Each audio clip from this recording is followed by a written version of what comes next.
warahmatullahi wabarakatuh. Berjumpa lagi dengan saya Mas Nurul Ulfa, calon guru penggerak Angkatan 7 Kabupaten Malang dari SD Negeri 1 Palaan. Kali ini saya tidak sendiri, saya sedang bersama dengan Bapak Yordan, guru olahraga di SD Negeri 1 Palaan. Selamat siang Bapak. Siang. Nah, Bapak gimana? Masih sehat? Alhamdulillah luar biasa. Alhamdulillah luar biasa. Baik Bapak, seperti agenda yang sudah kita rencanakan, kita akan melaksanakan percakapan praobservasi. Jadi nanti sebelum saya mengobservasi Pak Yordan, saya nanti akan mengamati pembelajaran di kelas 1. Jadi kita cakap-cakap dulu sebentar ya Pak ya? Ya, baik. Tujuan dari supervisi ini adalah untuk mengetahui dan juga mengevaluasi pembelajaran yang ada di kelas kalian. Begitu ya? Selain itu juga percakapan ini diadakan tentu saja nanti agar Pak Yordan sebelum pembelajaran di kelas juga akan lebih siap dan juga nanti akan menampilkan pembelajaran yang terbaik bagi murid seperti itu Bapak. Baik Bapak, sekarang saya akan mengajukan beberapa pertanyaan ya. Nah, ini pertanyaan yang pertama yaitu tentang tujuan. Nah, kira-kira apa tujuan pembelajaran yang hendak Bapak Yordan ingin capai?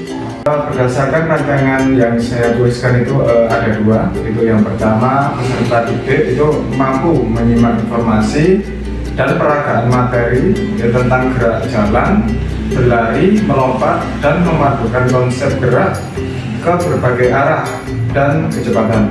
Kemudian yang kedua, siswa mampu memperagakan hasil belajar gerak lokomotor dalam berbagai bentuk permainan sederhana atau tradisional dilandasi dengan nilai-nilai disiplin, percaya diri, dan tanggung jawab. Oke, baik.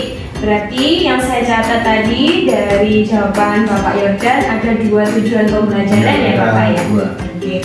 Nah, selanjutnya ini Bapak, area pengembangan yang ingin Bapak Yordan capai atau ingin Bapak Yordan lakukan itu area pengembangan yang seperti apa? Yang apa? Oh ya, area pengembangannya adalah yang pertama ada di pengetahuan, yang kedua ada di keterampilan. Yang pertama di pengetahuan itu siswa atau peserta didik itu dapat mengetahui tentang pengertian gerak lokomotor dan non-lokomotor. Kemudian yang kedua, dalam pengetahuan juga siswa atau peserta didik dapat mengetahui berbagai macam gerak lokomotor dan kemudian gerak non-lokomotor. Kemudian yang ketiga itu peserta didik dapat melakukan gerak lokomotor dan non-lokomotor. Nah, gitu. Baik, berarti area pengembangan yang ingin Bapak Yordan capai itu ada di pengetahuan dan juga keterampilan. Ya. Gitu ya. Baik.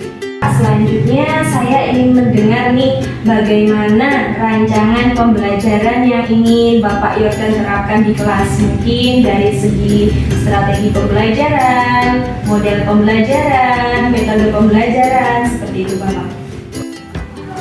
Baik, untuk strategi pembelajaran itu saya menggunakan strategi diferensiasi dengan mengintegrasikan siswa dengan emosional dan sosial. Jadi strateginya pembelajaran yang berdiferensiasi dan pembelajaran sosial emosional begitu ya Pak? Baik, Bapak, kalau untuk model pembelajarannya nanti akan seperti apa ya? Jadi untuk model pembelajaran itu saya gunakan PBL.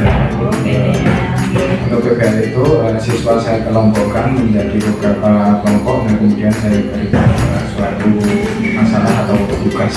Oh begitu. Baik, jadi Bapak Yordan model pembelajarannya menggunakan problem based learning gitu ya. Baik. Nah, selanjutnya untuk metode pembelajarannya nih Pak, nanti Bapak Yordan akan menerapkan metode yang seperti apa? Jadi untuk metode pembelajaran itu yang saya gunakan adalah pertama penugasan, ya. Nah kemudian juga yang kedua diskusi kelompok. Oh, begitu. Jadi ada penugasan individu dan juga kelompok seperti itu. Baik Bapak, selanjutnya saya ingin tahu nih media apa yang akan Bapak Yordan gunakan nanti saat pembelajaran di kelas. Baik, untuk media itu kan sangat beragam sekali. Jadi saya gunakan medianya yang pertama itu adalah dengan menggunakan LCD. Oh, LCD, untuk baik. memutar video. Ya. Kemudian yang kedua adalah dengan buku paket atau LKS yang sudah tersedia di sekolah. Jadi seperti itu kan pembelajaran di kelas. Oke, apakah nanti akan ada pembelajaran di luar kelas juga, Bapak? Nanti ada pembelajaran di luar kelas karena apa? Karena tentunya olahraga itu pasti adanya Iya. praktek. Iya. Jadi untuk pembelajaran di luar kelas itu dengan medianya yaitu kun, kemudian juga dengan tongkat pramuka Oh. untuk menyesuaikan dengan pembelajaran yang sudah saya rencanakan. Oke, pasti seru sekali ya Bapak. Insya Allah. Oke. Nah, kira-kira kapan nih saya bisa mengunjungi kelasnya Pak Yordan untuk observasi nih Bapak? Kalau untuk pembelajaran non lokomotor dan lokomotor itu mungkin bisa hari Senin ya, Oke. di kelas 1.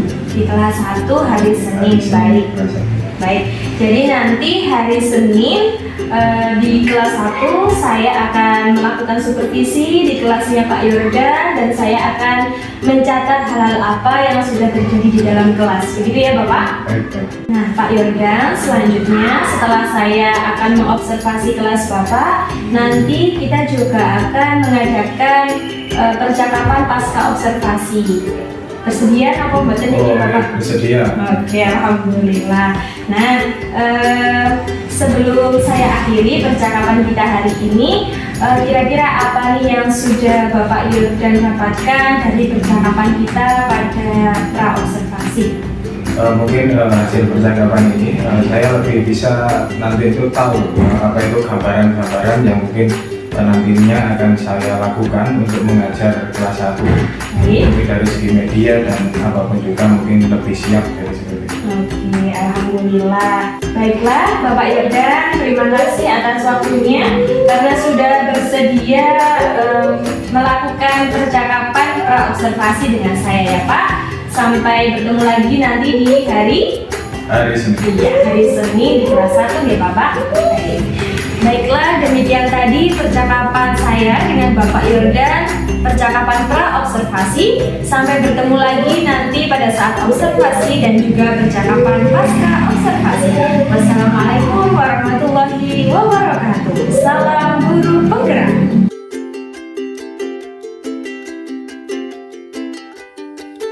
Ya baik, assalamualaikum warahmatullahi wabarakatuh.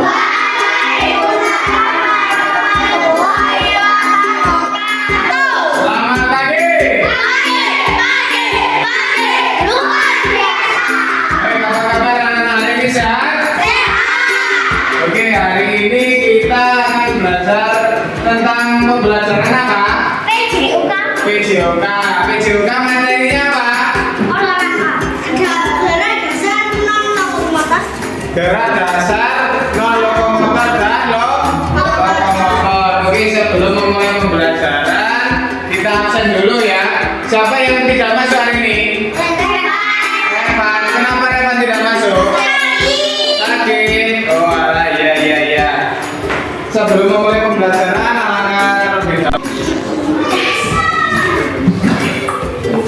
Oke, untuk semuanya ada body yang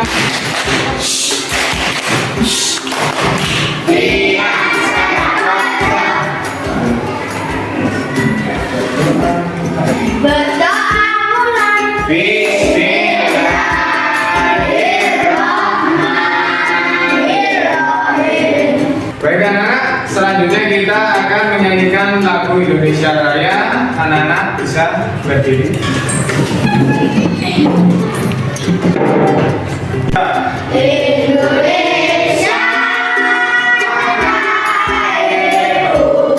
Baik anak-anak, pembelajaran kita adalah pembelajaran dasar gerak, yaitu gerak lokomotor dan gerak non lokomotor. Apa itu gerak lokomotor? Gerak yang berpindah. Kalau gerak non lokomotor tidak berpindah tempat. Contoh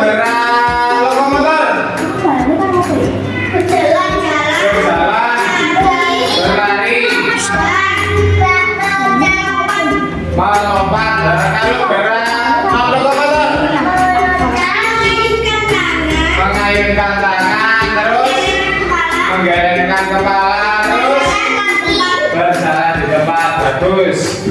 Oke, baik anak-anak, kita akan melakukan gerak non lokomotor. Coba bisa menirukan gerak non lokomotor, yaitu gerak dasar apa? Mengayun lengan dengan posisi berdiri. Coba. Nah, bisa? Nah, coba bisa ditirukan.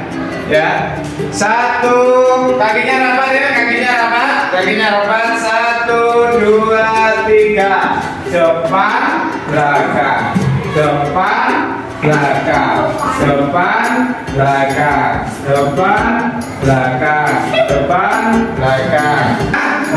Sekarang kita akan melakukan gerak lokomotor, yaitu gerak berpindah tempat. Contohnya adalah berjalan. Nanti akan dipraktikkan oleh temanmu yang bernama Yuna dan Pak Ari. Ayo coba gerak lokomotor berjalan di depan. Nah, ini termasuk gerak lokomotor. Ayo balik sana. Ayo. Nah, ini gerak lokomotor, gerak berpindah tempat. Oke, silakan duduk. Nah, baik anak-anak. Pak Yu punya tugas untuk kalian. Sebelum Pak Yu berikan tugas, saya akan bagi menjadi beberapa kelompok, yaitu 4 kelompok. Satu kelompok berisi antara 5 dan 4 orang. Dari kelompok sini, kelompok 1 ya. Nah, 1, 2, 5. Di sini kelompok 3 ya. Kelompok 2 dan sini kelompok 3. Oke, perwakilan kelompok 1 orang maju ke depan. Iya. Oke. Baik, Pak Yu di sini nanti akan membagi kelompok sesuai dengan kemampuan kalian. Nanti ada yang mempresentasikan, kemudian ada yang hanya mengerjakan saja, kemudian juga ada yang menjabarkan. Nanti tugas-tugas dari Pak Yu yang akan Pak Yu berikan kepada kalian. Mengerti ya? Ya. Oke.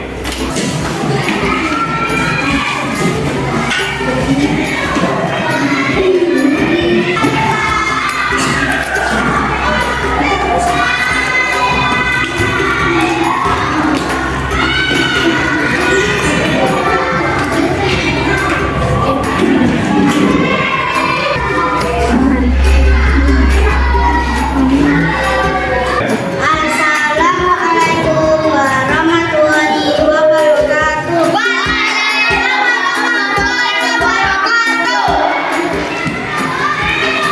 Jadi saya akan menjelaskan gerakan lokomotor dan lokomotor. Sekarang pembelajaran di kelas sudah kita laksanakan. Nah, kemudian kita akan mempraktekannya di luar kelas. Ayo kita kelas-kelas yuk.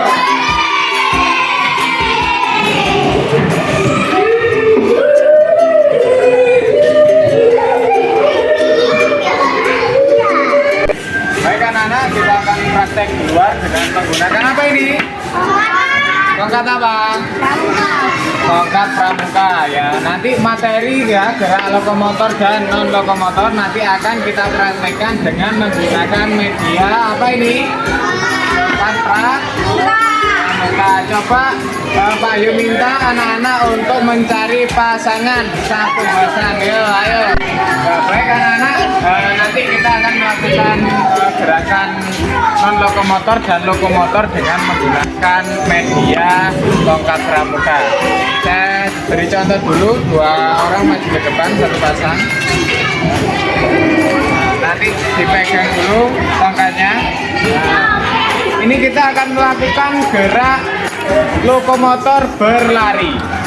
Nah, contoh seperti ini. Nanti satu pasangan ya akan ditempatkan di ujung sini, kemudian satu pasangan lainnya atau satu pasangan dari temanmu ini ya dipasangkan di ujung sini.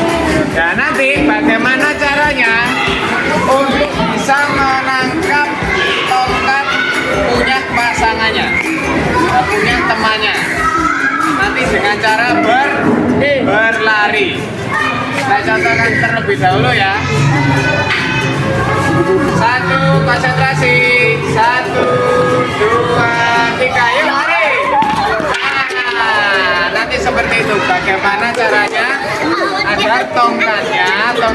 tidak jatuh. Jelas sampai sini? Oke, konsentrasi. Saya hitung ya. 1, 2, 3, ayo.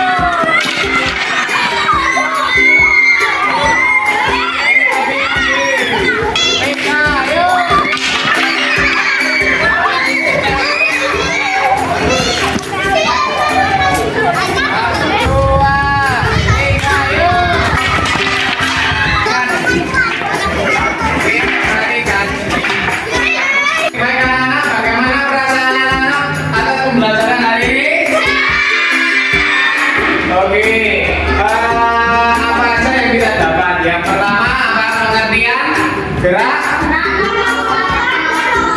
non lokomotor dan lokomotor. Kalau gerak lokomotor gerak berpindah tempat. Kalau non lokomotor tidak berpindah tempat. Untuk pembelajaran selanjutnya saya harap untuk anak-anak bisa belajar di rumah dengan baik ya. Kita akhiri pembelajaran ini dengan berdoa. Siapa yang mau pimpin doa?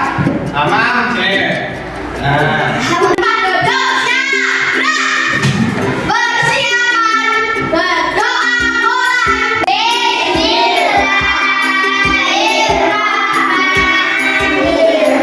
Anak-anak, mari kita istirahat yuk.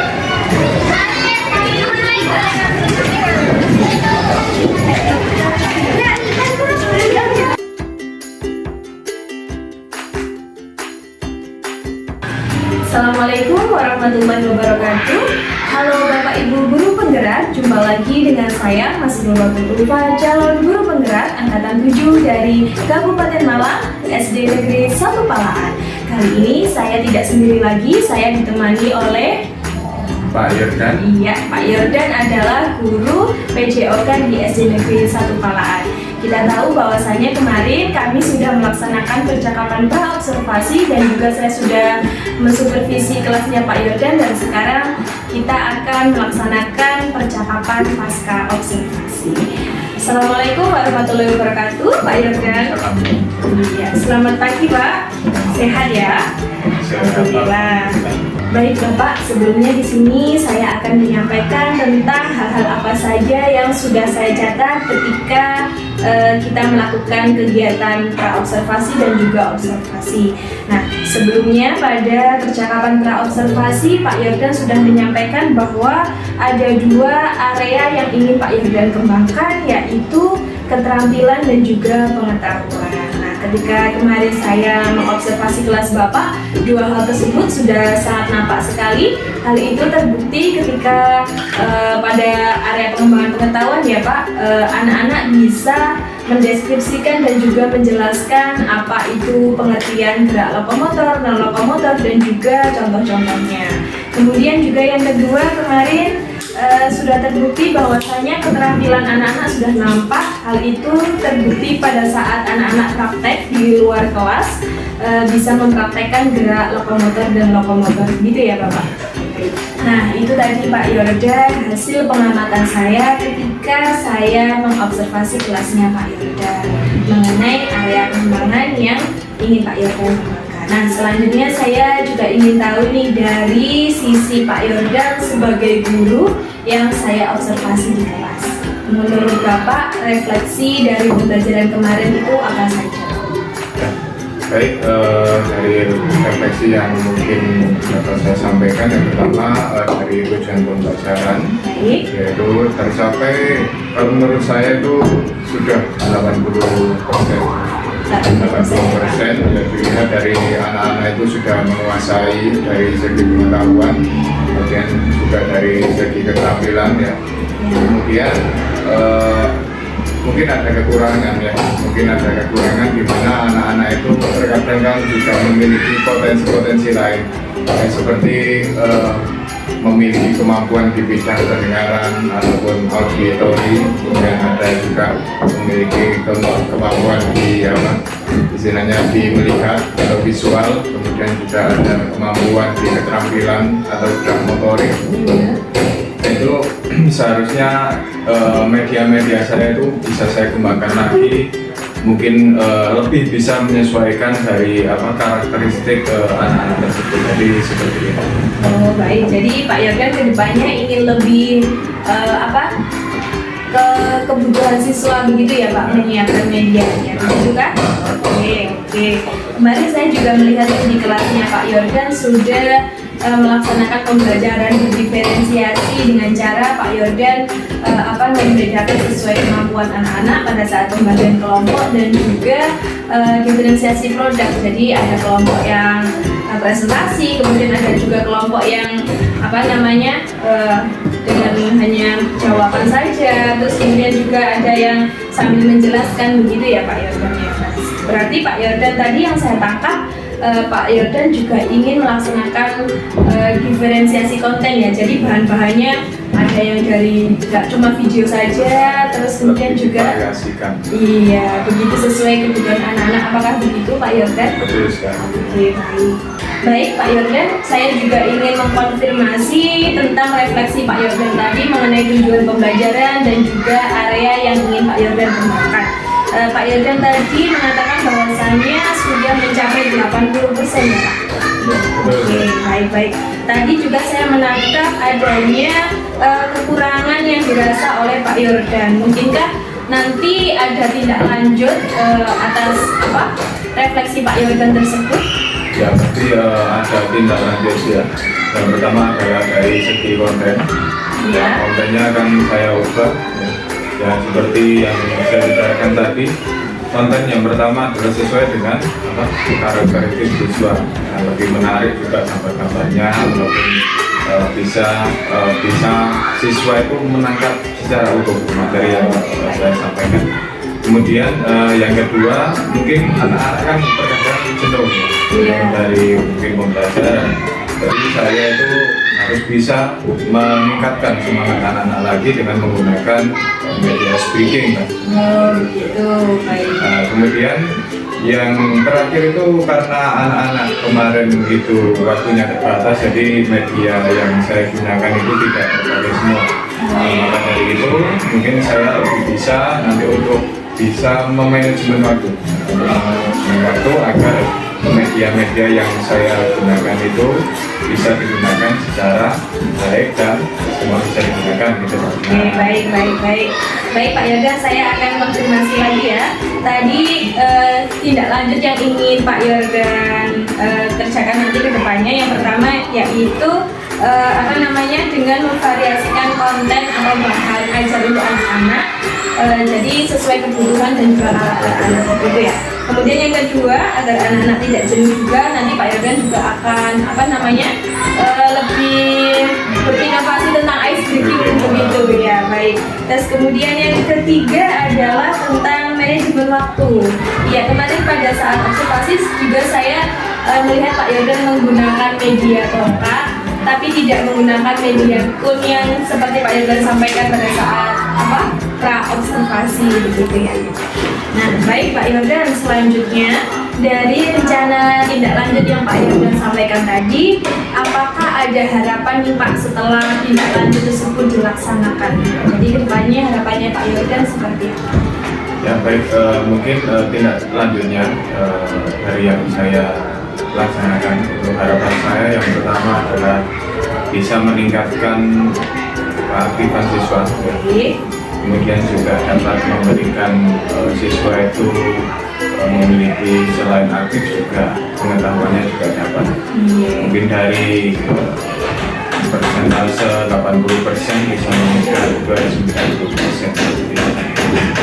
Oke, berarti harapan Pak Yordan setelah tindak lanjut tersebut dilaksanakan, keaktifan siswa, pengetahuan dan juga keterampilan bisa meningkat menjadi dari 80 jadi 90% begitu ya. Baik. Nah, di sini apakah Pak Yordan membutuhkan dukungan untuk meningkatkan dari 80% ke 90%? Tadi kan Pak Yordan menyampaikan bahwasanya dari rencana tindak lanjut yang 3 tadi, Pak Yordan berharap akan meningkat pembelajarannya dari 80% menuju ke 90%. Nah, di sini yang saya tanyakan, apakah dalam peningkatan tersebut Pak Yordan memerlukan dukungan? Baik, mungkin saya jawab seperti ini ya. Dalam konteks media, khususnya dari segi media pembelajaran, perlukan kan sekarang kan zamannya IT. Jadi tentunya saya juga perlu dukungan dari Bapak Ibu guru yang memiliki kemampuan di bidang IT ya, seperti Pak Azam, kemudian juga Pak Dewi itu kan IT-nya juga bagus. Oleh karena itu maka saya perlu dukungan seperti dia. Jadi nanti dalam peningkatan dari 80 ke 90 tersebut Pak Yordan akan melakukan kolaborasi ya Pak? Kolaborasi. Pak Azam dan juga Pak Dwi dalam segi IT, jadi medianya itu bervariasi. Apakah betul seperti itu? Oke, baik. Nah, baik Pak Yordan, pertanyaan saya selanjutnya adalah tentang ukuran keberhasilan yang Pak Yordan harapkan didapatkan dari anak-anak setelah mereka belajar dengan rencana-rencana tindak lanjut Pak Yordan tadi, seperti misal menambah lebih manajemen waktu, terus kemudian ice breaking dan juga diferensiasi konten, terus kemudian Pak Yordan juga akan melaksanakan kolaborasi dengan rekan sejawat. Nah, kira-kira ukuran keberhasilan semua itu berhasil itu menurut Pak Yordan itu seperti apa?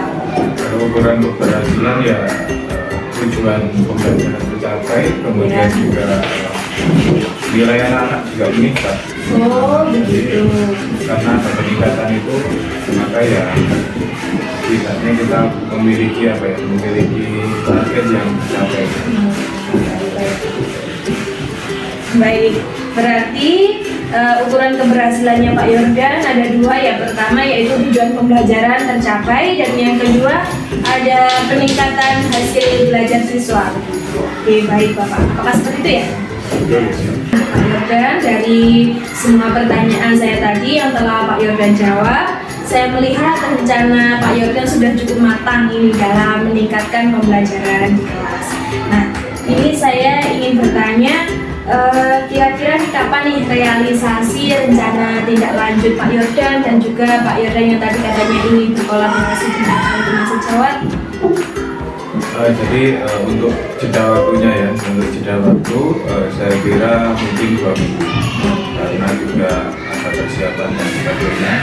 Kemudian juga waktunya mepet dengan ujian, jadi juga tidak bisa lama-lama juga tidak bisa juga singkat-singkat, karena juga harus maksimal. Jadi kurang lebih ya 2 minggu itu. Jadi Pak Yordan akan membutuhkan waktu 2 minggu ya untuk persiapan dan juga akan merealisasikan pembelajaran di kelas sesuai rencana Pak Yordan tadi.